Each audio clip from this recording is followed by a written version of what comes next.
Bonsoir tout le monde, bonsoir mesdames et messieurs. Excusez-moi du dérangement, c'est pas pour faire de la manche. J'ai juste 3 minutes pour faire passer un message. Vous savez, il y a beaucoup d'immigrés qui viennent en France. Actuellement, il y a beaucoup d'immigrés qui sont en train de venir en France et cela étonne certains citoyens français. Moi, je suis immigré. Nous sommes nombreux à venir ici. Le citoyen français se demande-t-il vraiment qu'est-ce qui se passe dans ces pays-là, d'où viennent ces immigrés-là?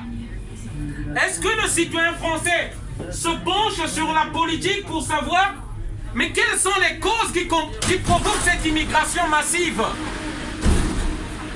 Évidemment, le citoyen français, la politique, c'est pas son affaire. Nous venons de la Côte d'Ivoire. Nous venons du Congo, Brazzaville. Nous venons du Sénégal.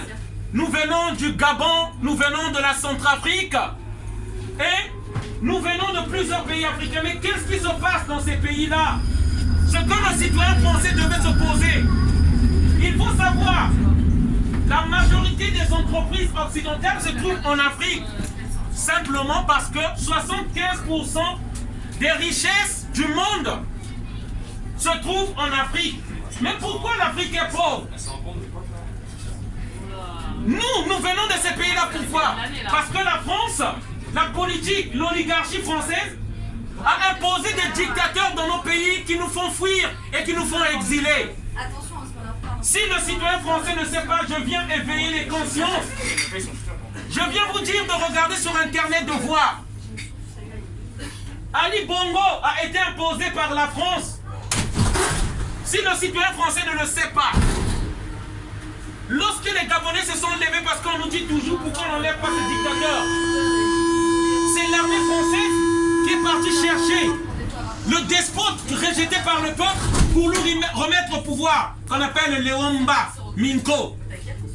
Au Congo-Brazzaville, en 1997, le peuple congolais avait chassé un despote.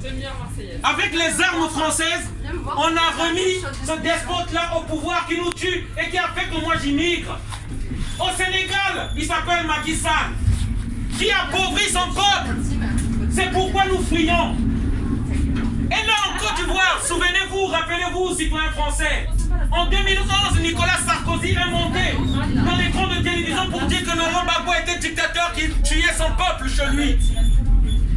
Et actuellement, après 10 ans de mandat, la marionnette imposée par la France, par Nicolas Sarkozy, qui l'a avoué de lui-même, Alassane Dramane Ouattara est en train de tuer plus de 30 Ivoiriens sont morts. Parce qu'il est en train de forcer un 3e mandat, ce qui est interdit et impossible. La France n'ouvre même pas sa bouche. La politique française, dans aucun média français on en parle. Parce que c'est leur marionnette qui est au pouvoir. Ce qu'on aimerait dire ici, ça se passe ainsi dans plusieurs de nos pays. Ce qu'on aimerait dire ici, l'Occident pense que en faisant des guerres un peu partout, en détruisant la Libye, parce que rappelons-nous, en 2011, la France a fait la guerre à la Libye. Avec la communauté internationale, on a détruit la Libye, les Libyens qui n'émigraient jamais, qui émigrent maintenant partout. L'Occident pense qu'en détruisant partout et en ramenant les richesses en France ici, mais c'est pourquoi nous tous, on va se retrouver en France ici, travailler ici. Mais après, le système va exploser. Je peux vous dire, pour terminer cette allocution, beaucoup d'Africains comme moi, plus de 90%, on veut rentrer chez nous. Mais on ne fait pas juste, vous pensez que c'est la misère qu'on organise dans nos pays, mais surtout les guerres. Parce que tout le monde a un instinct de survie. Et nous voulons rentrer chez nous. Mais on détruit chez nous et on nous impose des dictateurs qui sont là depuis 20 ans, 30 ans, 40 ans, soutenus par l'oligarchie française. C'est pourquoi on veut réveiller les consciences pour dire aux gens, faites des recherches de vous-même. Mais c'est ça la réalité, ce qui se passe en Afrique. C'est pourquoi nous immigrons ici. Bonne soirée à tous, merci.